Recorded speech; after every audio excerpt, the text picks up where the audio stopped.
Vážení hosté, vítám vás na dnešním jednání Zastupitelstva města, které bylo svoláno a vyhlášeno v souladu s paragrafem 92 a 93 zákona číslo 128/2000 Sbírky o obcích ve znění pozdějších předpisů a v souladu... Tak a skončili. Do souladu jsme nedošli. A v souladu s jednacím řádem a na základě usnesení Rady města ze dne 15. června 2011. Organizační záležitosti prosím o vypnutí mobilních telefonů a upozorňuji, že z dnešního jednání je pořizován audiozáznam, který bude potom zveřejněn na stránkách města. Já už si s dovolením sednu a budeme pokračovat v jednání. Konstatuji, že dle prezenční listiny je přítomno 18 členů. Omluvení, zatím je omluven jeden člen, dva členové, pan Veselý a pan inženýr Čech. Program dnešního jednání byl zveřejněn vyhláškou na úředních tabulích a na pozvánkách. Poštou jste dostali doplněné materiály, a to smlouvu o poskytnutí účelové dotace na knihovnu a na stůl jste dostali úvěrovou smlouvu od Komerční banky. Bohužel Komerční banka nedokázala nám tu smlouvu poskytnout dříve, byla dodána v dnešních dopoledních hodinách. A ještě jste obdrželi jeden materiál, a to je dodatek číslo 3 smlouvy o vytvoření dobrovolného svazku obcí Baťova kanálu. Tam v tento dodatku řešíme pouze to, že obec Nedakonice vystoupila z tohoto svazku a veškeré věci s tímto související musí být projednány ve všech zakládajících obcí tohoto svazku. Zeptám se vás, zda má někdo návrh na doplnění programu.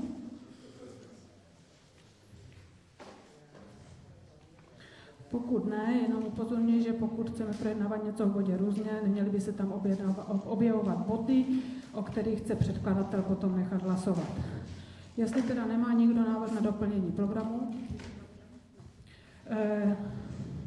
navrhuji doplnění programu k bodu, a to jako bod 2 projednávat schvalování smlouvy o poskytnutí dotace pro knihovnu. Kdo je prosím pro?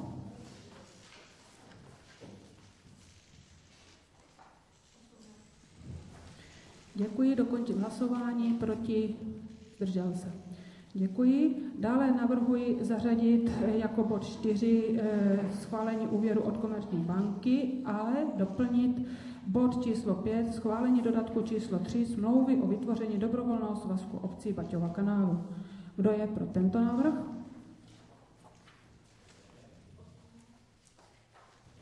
Proti? Zdržel se teď někdo. Dále navrhuji, aby diskuze byla ke každému projednávanému bodu zvlášť, bylo také přijato usnesení a aby hlasování probíhalo veřejně aklamací. Má někdo jiný návrh?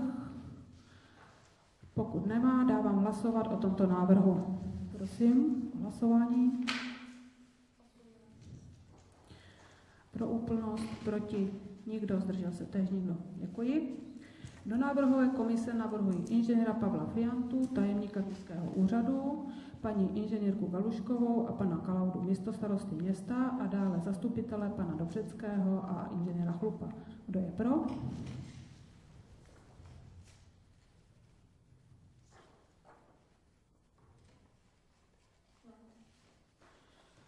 Proti? Zdržel se? Děkuji. Za ověřovatele zápisu navrhuji pana inženýra Vyskočila a pana Lundu. Prosím, kdo je pro tento návrh?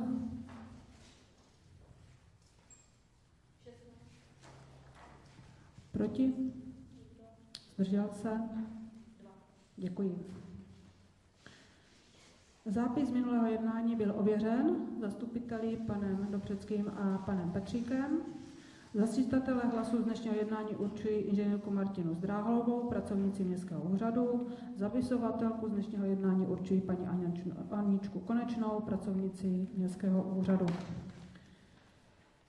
To bychom měli teď organizační záležitosti a nyní přistupuji k bodu 2, připomínky občanů. Takže vyzývám občany, zda mají nějaké připomínky, nech se přihlásí, abychom o nich mohli diskutovat.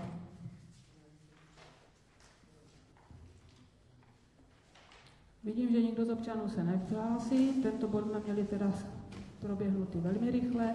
Přistupuji k bodu číslo 3 a to už jsou vlastní body k jednání.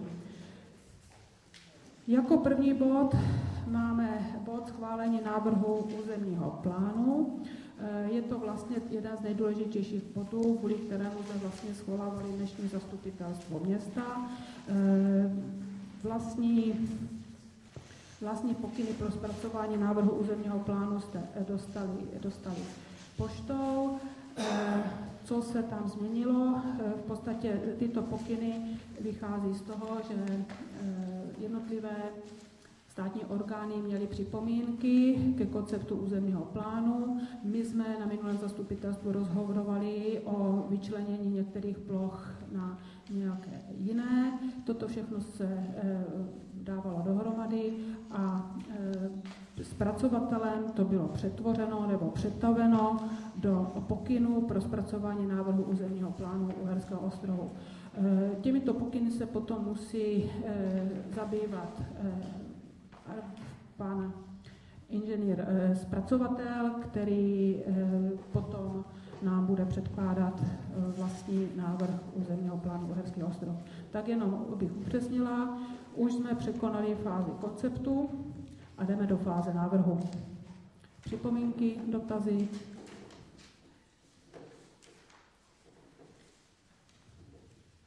Žádné? Pokud žádné dotazy nejsou, v tom případě ukončuji diskuzi a dávám hlasovat o návrhu usnesení, že zastupitelstvo města schvaluje pokyny pro zpracování návrhu územního plánu Uherský Ostrov. Kdo je prosím pro?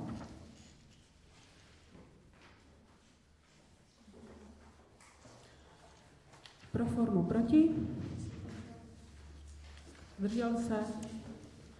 Také nikdo. Tak děkuji. Přistupuji k bodu číslo 2. Poprosím paní Strakovou, aby se uvedla do pohotovosti. Krátce okomentuji tento bod. Město Uherské Hradiště nám poskytlo účelovou neinvestiční dotaci na provoz knihovny. Abychom tu dotaci mohli užít, musíme vlastní smlouvu schválit v orgánech města, proto je tato smlouva vám předkládat k zastupitelstvu města ke schválení. Má někdo nějaký dotaz či připomínku? Pokud nemá, dávám návrh na usnesení, že zastupitelstvo města schvaluje smlouvu mezi městem Uherský Ostrov. Pardon, hlásí se někdo? Já jsem se chtěl zeptat, jaké věci, nebo zdají už rozhodnuté a jaké věci budou pořízeny. Není. Můžu to rozvést, nějaký návrh je, samozřejmě chceme nakoupit i nějaký knižní fond, nicméně vím, že paní knihovnice navrhovala, že bychom ještě dovybavovali snad nějaké programové vybavení. Jestli už je to všechno, dívám se dobře, tak uzavírám diskuzi a navrhuji usnesení. Zastupitelstvo města schvaluje smlouvu mezi městem Uherský Ostrov a městem Uherské Hradiště o poskytnutí účelové neinvestiční dotace z rozpočtu města Uherské Hradiště.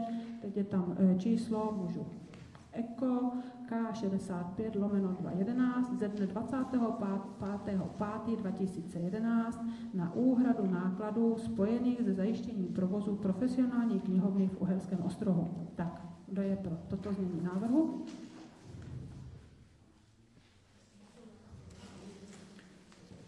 Pro formu proti? Zdržel se? Také nikdo. Děkuji.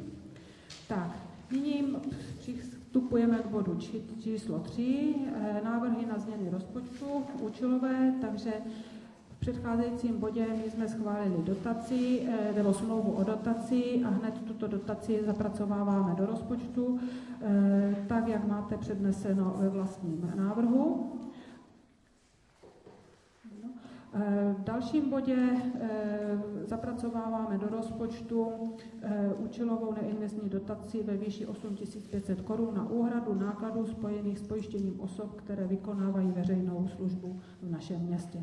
Tak, otvírám k oběma bodům diskuzi. Jestli vidím dobře, tak nikdo se nehlásí. Uzavírám tento bod a navrhuji usnesení, že zastupitelstvo města schvaluje změnu rozpočtu města, účelovou neinvestiční dotaci z rozpočtu města Uherské Hradiště na úhradu nákladů spojených se zajištěním provozu profesionální knihovny v Uherském Ostrohu a zaúčtování finančních prostředků. Povýšení příjmové části rozpočtu u položky 4121 neinvestiční přijaté transfery od obcí o 190 000 korun, povýšení výdajové části rozpočtu u paragrafu 3314 činnost knihovnická opět o 190 000 korun. To je první návrh. Kdo je pro?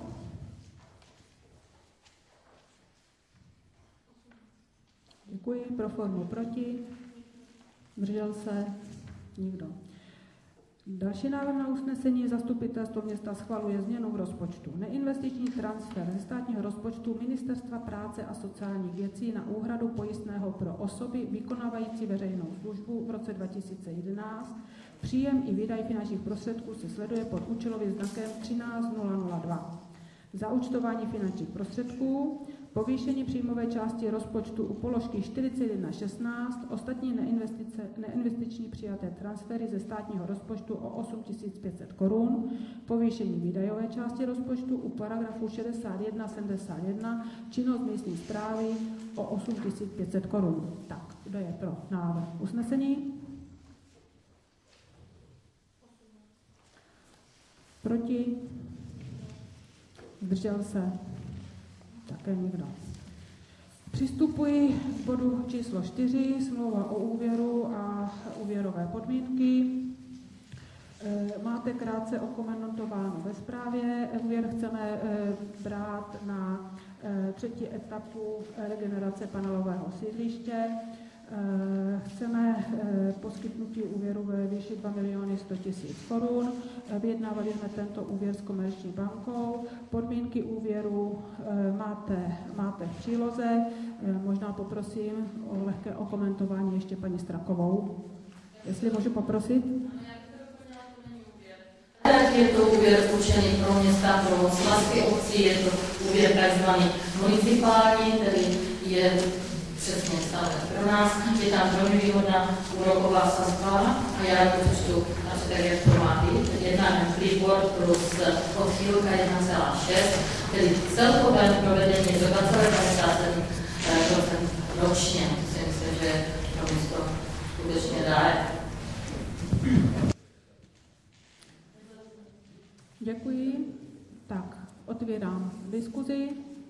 Chce někdo něco upřesnit, zeptat se? Jinak vám šly jenom úvěrové. Smlouva o úvěru vám šla poštou. Všeobecné úvěrové podmínky jsou tady k nehlédnutí, jako je to hodně papíru. Pokud máte někdo zájem i do budoucna a budete chtít něco poslat dopředu, klidně pošlete, ale opravdu se snažíme vybírat to nejdůležitější tak, abyste si dokázali udělat obrázek o tom, o čem se bude jednat. Pan bakalář Kuřimský má dotaz? Já jsem se chtěla zeptat, protože nebyla na počasí tady studovat.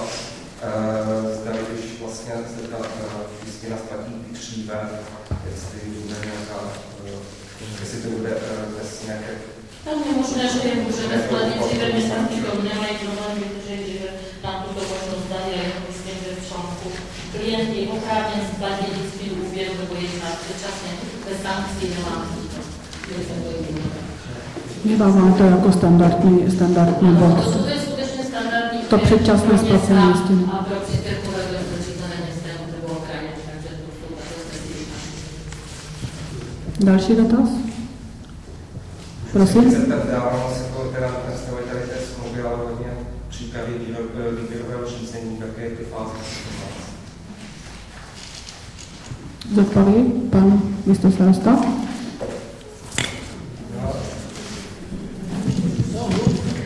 Já vám řekli jsme na radě, jestli máte tam toho zápis z rady. Je to v pondělí byla rada. Tam rada potvrdila podle výběrové komise, kdo bude dodavatel této stavby. Zúčastnili se toho 3 firmy. SVS Korekt, Renovanova SRO a VHS Javorník. Byla tam jedna podmínka a to byla nejnižší cena. Jenom bych chtěl připomenout, že rozpočtové náklady zhruba byly, nebo nejlépe řečeno, my jsme žádali o 6 milionů 100 korun. Na základě toho jsme dostali 4 miliony dotací a nejnižší nabídku měla firma VHS Javorník. Rada to potvrdila, tuto firmu, a teďka ji čekáme na 15denní dobu ohledně, jestli se někdo neodvolá, a potom by se podepsala smlouva s tímto dodavatelem. Před zastupitelstvem jsem mluvil tady s paní Hendrichovou a domluvili jsme se, že v posledním týdni v červenci svoláme takovou schůzku s obyvateli sídliště na Duchárňu, aby jsme jim vysvětlili, o co se jedná, protože samozřejmě tuto činností budou obyvatelé sídliště budou dotčeni, a tak, aby pochopili, že mělo by se začat, když to všechno dobře dopadne, 1. srpna a dokončení myslím, že tam bylo do 30.11. tak nějak to bylo. Jo, to je z toho, co... Můžu se ještě zeptat na cenu, protože tady není uvedena. Prosím? Tady není uvedena vysoutěžená cena. Můžu vám to říct, klidně vysoutěžená cena 5 milionů 810 tisíc, druhý byl 6 milionů 184 a třetí firma 6 milionů 733 tisíc. Další dotaz do připomínka? Chce ještě pan místostarsta něco doplnit? Tak, pokud už není žádný dotaz či připomínka nebo nějaká další žádost o upřesnění, dávám hlasovat o návrhu usnesení. Ten se zamotal. Zastupitelstvo města schvaluje smlouvu o úvěru a úvěrové podmínky mezi městem Uherský Ostroh a Komerční bankou na účel financování projektu regenerace panelového sídliště v Uherském Ostrohu, 3. etapa 2011 ve výši 2 miliony 100 tisíc korun. Doba splatnosti úvěru je 5 let, první splátka k 31.1.2012. Kdo je pro tento návrh usnesení?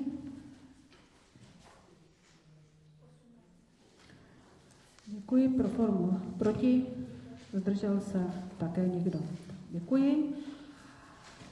Nyní přistupujeme k bodu číslo 5, a to je dodatek číslo 3 smlouvy o vytvoření dobrovolného svazku obcí pro rozvoj Baťova kanálu a vodní cesty na řece Moravě. Tato žádost byla projednána na valném shromáždění 16. září 2010, byť obec Nedakonice svoji účast v tom svazku ukončila k 31.12.2009. Aby tady jsme dali zadost všem těm procedurálním záležitostem, je potřeba, aby dodatek číslo 3 smlouvy o vytvoření proběhl všemi zastupitelství nebo zakládajícími obcemi. Součástí toho dodatku číslo 3 je potom i úprava stanov. Ta úprava stanov, ty úpravy, které tam byly, tak jsem vytáhla do jednotlivých dodatků číslo 3 smlouvy. Samozřejmě mám tady k dispozici plné znění stanov, abyste mohli porovnávat. Většinou ta úprava byla v tom, že buď byla upřesněná některá formulace, nebo doplněná formulace o svazek obcí a tak dále, protože přišlo to do ruky právníkům a ti se tam v tom udělali své.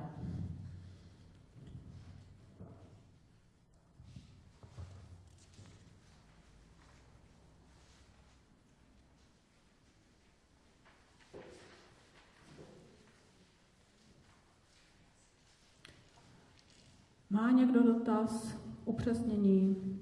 Chce se někdo něco zeptat? Pokud nechce, tak ukončuji diskuzi a dávám hlasovat o tomto návrhu usnesení, že zastupitelstvo města schvaluje dodatek číslo 3 smlouvy o vytvoření dobrovolného svazku obcí, Sdružení obcí pro rozvoj Baťového kanálu a vodní cesty na řece Moravě. Kdo je pro?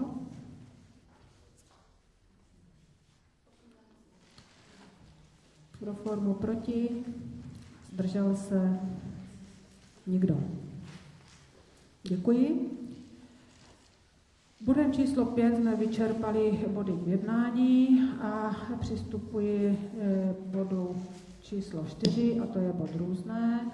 V různém jste dostali dopis pana Ohery, který vyjadřuje poděkování za to, že už se upravila ulice Šance, vzpomíná tam některé věci, opravky jeho domu a tak dál.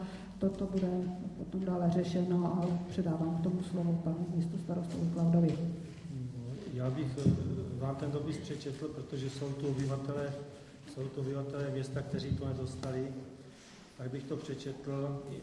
Zasílá nám inženýr Vladimír Ohera, Komenského 167 Uherský Ostroh, zastupitelstvo města Uherský Ostroh. Vážení zastupitelé, chci vyjádřit poděkování funkcionářům městského úřadu a rady, kteří se zasloužili o úpravu ulice Šance a prostoru před Sokolovou. Nejméně 6 let jsem písemně upozorňoval na špatný průjezd. Nyní došlo k nápravě, což mne jako rodáka stále obyvatele těší. Přesto však mám připomínky a požadavky. V důsledku havarijního stavu ulice došlo v minulosti k poškození omítek a zastříkání fasády blátem na domě číslo 168 a částečně též číslo 167 až do výše člověka. Část omítek je natolik poškozena, že nutně potřebuje opravy, protože v minulosti se stav vozovky v důsledku kamionové a jiné přepravy na udržované cestě neustále zhoršoval, došlo i k poškození uvedených domů, které vlastní. Žádám proto o opravu fasády, která mi byla vízmá korespondence přislíbena.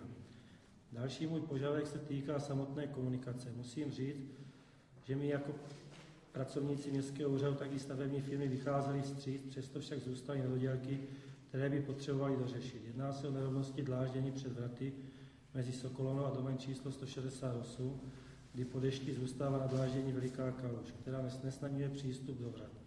Dále jde o nedodělek obrovnání na domě číslo 168. Chodník je asi o 10 cm níž a odhaluje původní cehelné zdivo.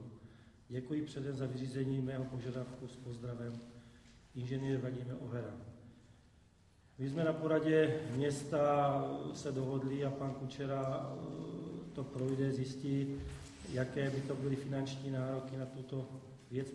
A podle, co jsme zjišťovali, tak opravdu bývalé vedení města to panu Oherovi přislíbilo, to znamená, že takový slib byl a byl i ústní, tak myslím, že by se ty sliby měly jaksi dodržet, tak my to dodržíme a chtěli bychom mu to provést tak, aby byl spokojený a samozřejmě, aby ta oprava, která bude, byla cenově dostupná.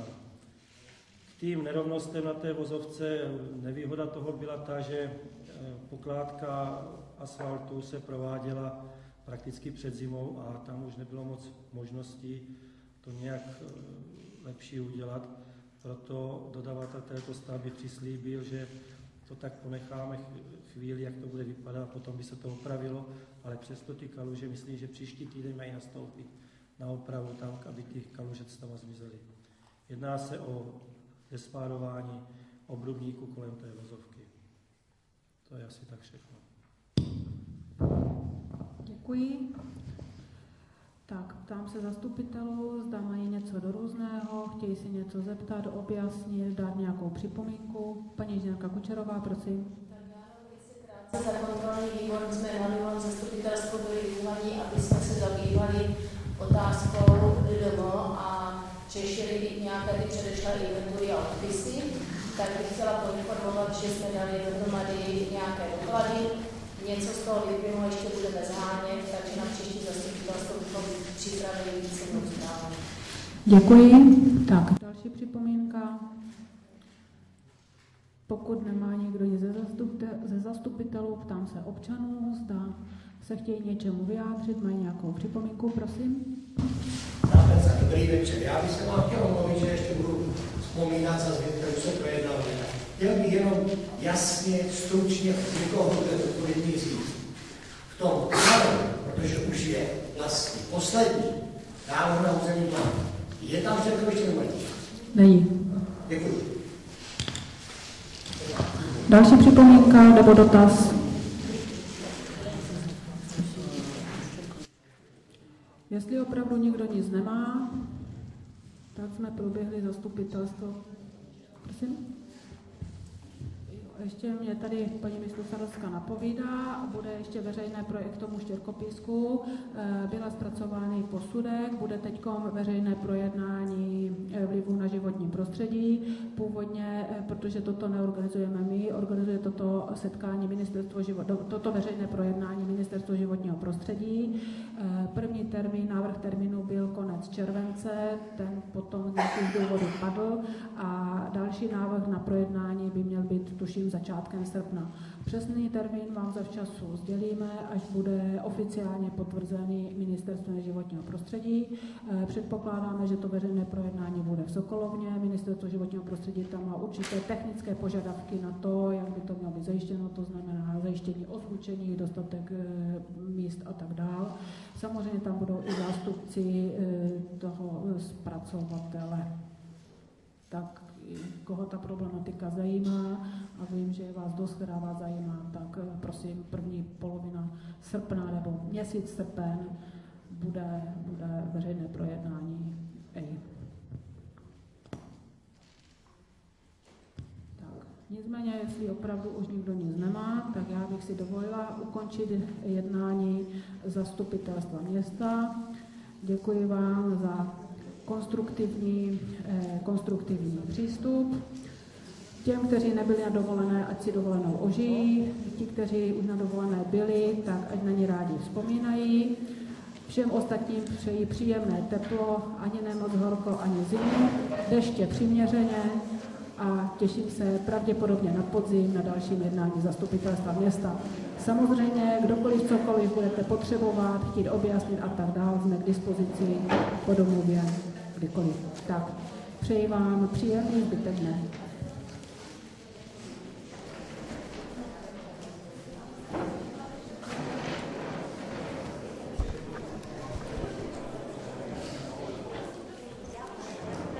Minut.